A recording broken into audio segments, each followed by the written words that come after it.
When the signal first reached Earth, it was faint, rhythmic, and structured. It wasn't noise or a cosmic echo. It was a greeting.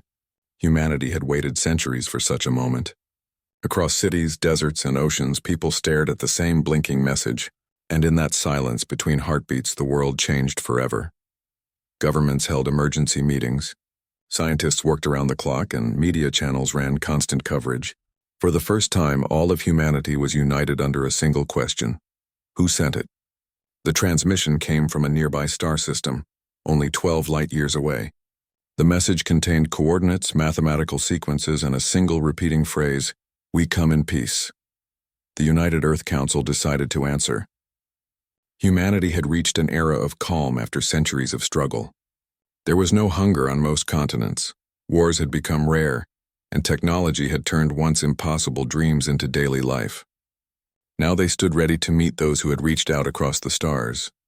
A fleet was prepared not for war but for welcome. The lead vessel was the Solara, the pride of human engineering, built not only to travel but to represent Earth's unity. Aboard it were scientists, diplomats, and explorers. The ship's journey to the alien system took only months through the new pulse drive system, an invention that had made humanity capable of traveling at speeds near light itself. When they arrived, the sight awaiting them was breathtaking. Floating in the dark void was an enormous structure, circular in design, surrounded by glowing rings of light. The alien ship dwarfed the Solara, its surface alive with shifting colors and energy patterns. Humanity's first contact was about to begin. A voice spoke through their translation systems, calm and resonant. "Travelers of soul, we welcome you." The aliens appeared as tall, silver-skinned beings with luminous eyes and elegant movements. They called themselves the Ilyar. Their technology seemed thousands of years ahead, their knowledge vast. Yet they approached humanity with politeness, even warmth. For weeks, the two civilizations exchanged knowledge. The Ilyar taught humanity about energy harmonics, cosmic engineering, and biological symbiosis.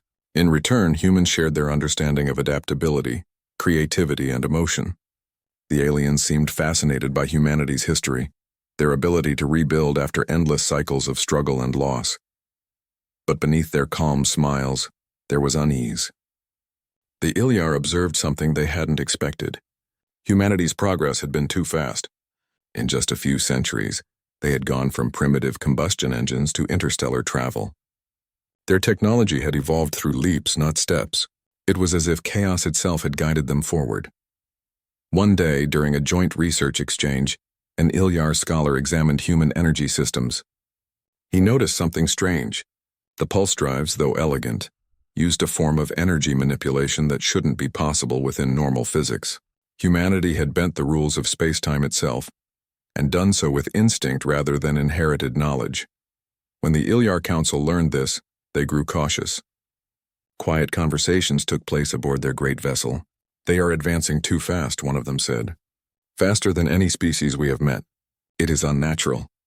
"They are dangerous," another murmured, "not because they seek war, but because they learn war's lessons faster than anyone." The Ilyar decided to test humanity's nature. They proposed a joint simulation, a grand experiment to study both civilizations under controlled conditions. Humanity agreed without hesitation.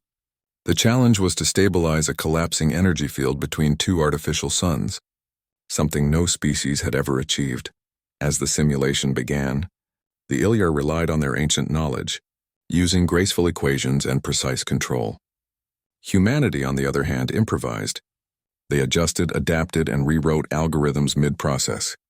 Within hours, they achieved balance in the field, while the Ilyar's systems struggled to maintain stability. The Ilyar watched in silent astonishment. They had studied thousands of intelligent races across the galaxy, but none like this. Humans didn't merely solve problems, they transformed them. Every obstacle became an opportunity. Every mistake turned into invention. It was not just intelligence, it was resilience woven into their nature. Later, an Ilyar envoy privately asked the human commander, "How did your kind endure so much chaos without destroying yourselves?" The commander smiled faintly. "Because every time we fell, we learned. We don't fear the dark. We build light inside it." That phrase spread among the Ilyar Council like a whisper of prophecy. Some among them grew fascinated, even admiring humanity's indomitable spirit. Others grew afraid. The Ilyar had long believed themselves guardians of balance, keepers of the galaxy's harmony. Now they wondered if they had awakened something greater. Over the following months, small tensions began to rise. The Ilyar shared less information. Their transmissions became cautious. The humans noticed but continued their work with quiet confidence. They weren't naive. They knew the Ilyar were watching not as friends but as observers. The turning point came when a fleet from another alien species, the Drexel, entered the system unannounced. They were known across the galaxy as collectors, civilizations that absorbed others through force or trade. Seeing humanity as newcomers, the Drexel demanded that Earth submit its technology under galactic protocol. The Ilyar, bound by ancient treaties, could not intervene directly. They advised humanity to comply for safety. But humans did not yield. The Solaris sent a single response: "We do not serve. We stand as equals." The Drexel fleet, confident in their power, launched a warning display of energy near the human vessel. The Solaris shields shimmered but held firm. The Drexel laughed through their comms until their systems began to flicker. Unbeknownst to them, humanity's engineers had linked the pulse drives into a feedback resonance field. It absorbed the energy from the Drexel's weapons, amplified it, and sent it back as harmless light. The Drexel were stunned. This was not a weapon. It was an understanding of physics they could not comprehend. The Ilyar Council observed in silence. They had once believed humanity was a young, impulsive race. Now they saw something deeper. Humanity had mastered not only survival but also control over energies that even the ancients respected. After the confrontation, the Drexel retreated. The Ilyar approached the humans with renewed respect, though their eyes carried both awe and concern. One of their elders spoke to the human delegation. "Your kind is unlike any we have met. You wield creation as if born to it. We studied you to guide you, but perhaps it is we who must learn." The human leader replied quietly, "We never sought power. We sought understanding. But power follows those who refuse to stop learning." The Ilyar began to share the truth. For thousands of years they had monitored countless civilizations. Many rose and fell, but none reached beyond their limits as humanity had. Some whispered an ancient legend among the stars that one day, a species born from chaos and struggle would rise and balance the universe itself. The Ilyar now believed that prophecy pointed to Earth. In the following years, human ships began to travel farther than any before. They didn't conquer. They connected. Where the Ilyar built order, humans built innovation. Where others saw limits, humans saw beginnings. Slowly, the galaxy began to change. Worlds that once feared conflict began to trade knowledge. Ancient rivalries softened. The idea of cooperation, once only spoken in peace treaties, became part of galactic culture. Humanity's influence wasn't through dominance, it was through inspiration, yet not everyone welcomed it. Some old powers felt threatened. They accused humans of disrupting the balance. A coalition of distant worlds began spreading fear that Earth sought to rule the stars. Humanity didn't answer with threats.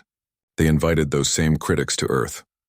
When they arrived, they found not a planet of weapons or empires, but a world of music, oceans, laughter, and creation. Children learning to build drones from recycled parts. Farmers using nanotech to grow crops in deserts. Artists painting on solar sails that floated in the sky. The visitors realized that humanity's greatest weapon was not technology. It was hope. The Ilyar Council visited Earth one last time. Their leader, wise and aged, looked at the blue planet from orbit and spoke to the human envoy beside him. "When we first reached out, we thought we were teaching you. But every day since, you've taught us that the greatest power isn't control. It's courage." The human envoy smiled. "That's what keeps us moving. We've fallen countless times, but we never stayed down. Maybe that's what makes us human." Years later, as the stars grew brighter with new alliances, the Ilyar recorded a message for the galactic archives. It read, "The children of Sol are not to be feared. They are the fire that endures, the builders of dawn. Where others see endings, they see beginnings. They are not the youngest of us, they are the future of us all." And so it was written in the chronicles of the galaxy that the day aliens made first contact, they did not discover weakness or curiosity alone. They discovered the ultimate power born from struggle, love, and endless wonder. Humanity, the improbable species from a tiny blue world, had not just joined the stars. They had become the light by which the stars themselves would one day see.